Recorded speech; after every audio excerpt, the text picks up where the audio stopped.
अक्षरमहं पुरुषोत्तम दासोऽस्मि। अक्षर एवो हूँ, पुरुषोत्तमનો દાસ છું। अक्षरम् अहं पुरुषोत्तम दासोऽस्मि। अक्षरम् अहं पुरुष। नारायण नारायण। ये सत्य घटना है। पहले के ज़माने में जब राजा रहते थे तो वो भेष बदल कर अपने गांव में निकलते थे और देखते थे। वैसे ही एक उत्तर प्रदेश का गांव है चंदनपुर, वहाँ का जो राजा है वो बहुत बड़ा प्रतापी था। उसकी जो आभा है वो बहुत दूर दूर तक फैली हुई थी। उसकी प्रशंसा बहुत लोग कर रहे थे, पैसे में भी कुछ कमी नहीं थी, लेकिन उसका मन बहुत अशांत रहता था। तो आज उसको लगा कि अशांत मन है, मुझे नींद तो नहीं आ रही है, शाम का प्रहर हो चुका है। तो 7-8 बजे करीबन वो गांव में घूमने के लिए निकलते हैं। तो वहाँ पर खेत में किसान अभी भी रात को दिया लेके काम कर रहा है कि सब संभाल रहा है। तो वहाँ जाके वो किसान के पास बैठते हैं। उन्होंने सेठ का रूप लिया हुआ है। तो वो बताते हैं कि मुझे आपके खेत से ये 4 सुवर्ण मुद्राएं आगे से मिली है, तो ये आपकी है, आप इसे रख लीजिए। किसान राजा को जवाब देता है कि नहीं, ये मेरी नहीं है, ये आपको मिली है तो आप रख सकते हो या फिर आप किसी को दान में दे सकते हो, लेकिन मेरे हक की नहीं है, तो मैं इस सुवर्ण मुद्रा का अधिकारी नहीं हूँ। राजा को बहुत अचरज होता है, बोलता है कि पैसे की तो सबको ज़रूरत है, आप क्यों इस प्रकार से जवाब दे रहे हो?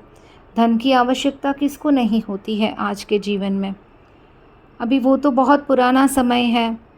तो किसान उसको जवाब देता है कि मैं तो रोज़ 4 आना कमा लेता हूँ और मैं उसी से प्रसन्न हूँ।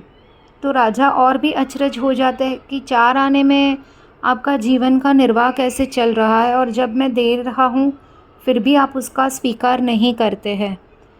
तो वो पूछते हैं कि क्यों आप 4 आना कमाते हो, आपको कम नहीं होता है, और ये सुवर्ण मुद्रा आप ही के खेत से मिली है, तो क्या आप उसे रख नहीं सकते? चर्चा के बाद किसान उसको बताता है कि मैं 4 आने में बहुत प्रसन्न हूँ। तो बोलता है कि मैं 4 आना कहाँ क्या करता हूँ उसका मैं आपको विश्लेषण बताता हूँ। कि एक जो है,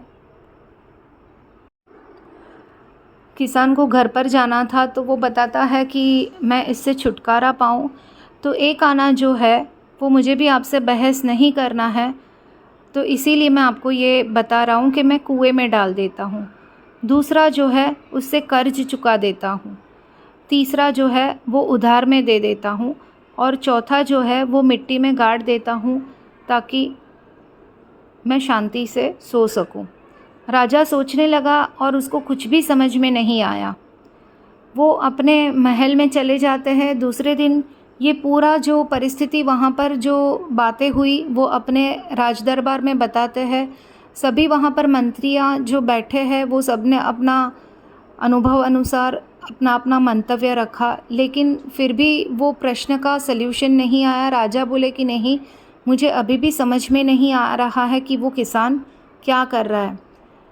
किसान को ढूंढने के लिए भेजते हैं। किसान को ढूंढ के काफ़ी समय बाद महल में लाते हैं। उनको बताते हैं कि वो राजा ही था जो भेष बदल कर कल तुम्हारे साथ बात हुई थी। वो तो बोलते हैं कि आपने जो जवाब दिया था उसका हमें सही अर्थ बताइए, क्योंकि हम वो अर्थ को नहीं समझ पाए हैं। तो बोलते हैं कि 1 आना जो कुएं में डालता हूँ, यानी कि मैं अपने परिवार के भरण पोषण में लगा देता हूँ। दूसरा जो है आना, मैंने बोला कि मैं कर्ज चुकाता हूँ, यानी कि इससे मैं अपने वृद्ध माता पिता की सेवा में लगा देता हूँ। तीसरा मैंने बताया था कि मैं उधार देता हूँ, यानी कि अपने बच्चों की शिक्षा में और दीक्षा में मैं लगा देता हूँ ताकि बड़े होके बच्चे उसमें से कुछ कमा पाए।